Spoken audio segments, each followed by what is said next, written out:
I'm Captain Steve Chaconis, and this is the National Bass Fishing Show. Springtime fishing is so exciting because the fish have moved up shallow. You've got fish that are getting ready to spawn and staging in those areas before they actually move up to spawn. So you can cover water. And the three best ways to do it are, of course, a lipless crankbait, the Carolina rig, and a suspending jerkbait. Well, we talked about the Carolina rig in one of our other videos, and we're going to get to the lipless crankbaits coming up soon. So that means we're going to be talking about suspending jerkbaits. One of my favorite suspending jerkbaits of all time, my first time I ever saw one was at the Classic in 2000, year 2000, 20 years ago, 22 years ago.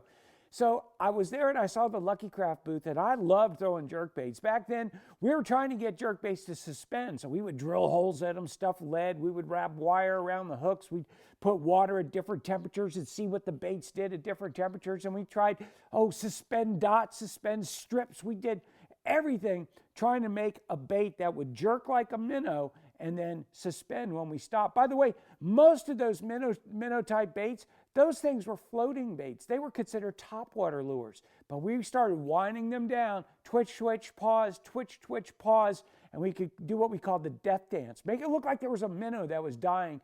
And you know, bass and other predators, they can't resist a dying bait fish, an easy meal, right? It's like the buffet where they bring out all the fried shrimp. We won't miss that. Well, let me show you what I saw when I went to the Classic back in 2000. I saw the Pointer 78. That's Luckycraft's Pointer 78. Now, a lot of companies make these baits, but Luckycraft really was the first one to take the jerkbait and up the ante. They made a bait that was more balanced, had very tiny little rattles in it. They were very, very subtle, little glass and brass little beads in there just to make a real slight high pitch type of sound. Their finishes were also good. This is one of my favorite colors in the springtime. They call it clown. They call it nishiki, I think, in Japanese, but the faces are red. The tops have a little chartreuse.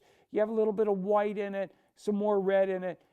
I don't know what this mimics. Some people say this is like early stages of some of the bait fish, but this is a perfect size, the Pointer 78. Now, I use this most of the time. I try to force feed them this bait because it's small. You get a lot of different type fish biting it. The big ones, you get some small ones, but you get a lot of fish that will bite this bait.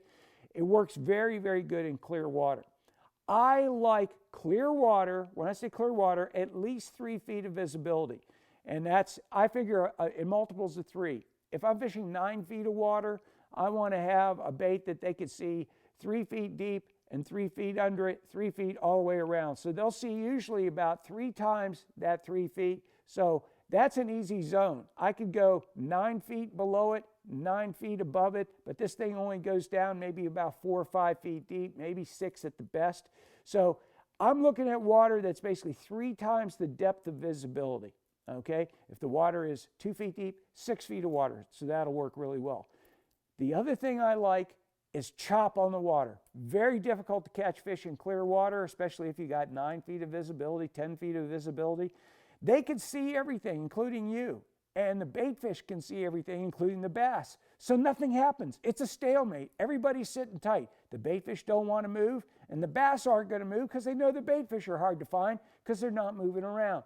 But when you get that chop on the water, kind of diffuses the light, everything starts to come into activity. The bait fish start swimming around, and that's when you can do your damage with this. I like throwing this on 10-pound test Gamma Edge fluorocarbon. Love to throw it on fluorocarbon because it helps keep that bait down in the water. It helps it sink just a little bit. Plus, every little tap that I make, I can make that bait do something. Now, let's talk about that. The taps. That is so important because you can rip it. There's certain times of the year when you want to rip it, and that's called ripping, and we'll do that. But when I'm working a jerkbait in the spring, I got that 50, 55 degree water, I'm tapping. Tap, and you can see the line sort of slap and snap when I'm doing it. Just sort of slap that rod down, that line will snap through the water. You might see some water splash off of it, and what that's doing is making the bait do this. So that bait is darting left, right. It's kind of underwater walking the dog, okay? So rod tip down, quick little snap, reel up the slack, pause, snap, snap, pause, get into a cadence that works, snap, snap, pause. Now, now that you've decided how hard you need to snap it, how long do you pause it? And how hard do you snap it? So those are things that you have to work on. And you need to work on. I was talking to George Cochran, and he did real well down in Gunnersville. He was fishing. He wasn't catching very big fish. And he remembered that Larry Nixon told him, says, hey, I'm catching some nice ones on a jerkbait. So Nixon goes out, Cochran goes out on Nixon's advice, and he's out there fishing with a crankbait. And then he says, oh, I'll try that jerkbait that Larry said. He tries the jerkbait, keeps catching fish the same size. So he makes a long cast, and he's jerking, snap, snap, pause, snap, snap, pause. And all of a sudden, a boat goes by. He goes, who's that? I wonder who that is. Where's he headed? Is he going to one of my other spots? And all of a sudden, whoop, there's a fish. He had let that thing pause for like 10, 15 seconds, and the fish hit it.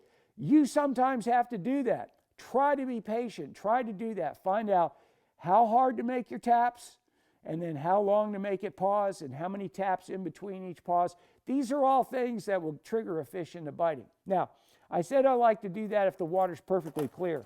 If the water's not so clear, I like to use a bigger body. This is the Pointer 100. Now, the fish can see it better. You see that? It's much bigger. Yeah, it's a much bigger bait. The fish can see it better if the water's a little bit stained. They can find that bait better. It just provides a bigger target, and the fish can find it. I also like doing that when I'm catching this little fish with a pointer. If I'm not catching any giants, I'll go to the Pointer 100.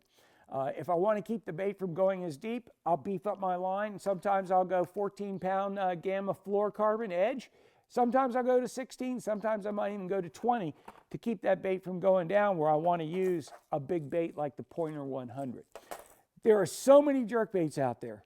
Luckycraft alone has like 6, 7 different types of jerkbaits. Some jerkbaits will go down and stop, down and stop. Some will go down and just slowly sink. Some will sit horizontally. Some will fall backwards. Take a look at those. Learn how to use them, because if you're over certain cover and you want to stay in the strike zone, one of those other type of baits might help you. But when you're covering water, nothing beats the pointer in the springtime. I'm Steve Chaconis. This is the National Bass Fishing Show. Stay tuned. Tell your friends about us, like us, and subscribe. And we'll be back next time talking about lipless crankbaits.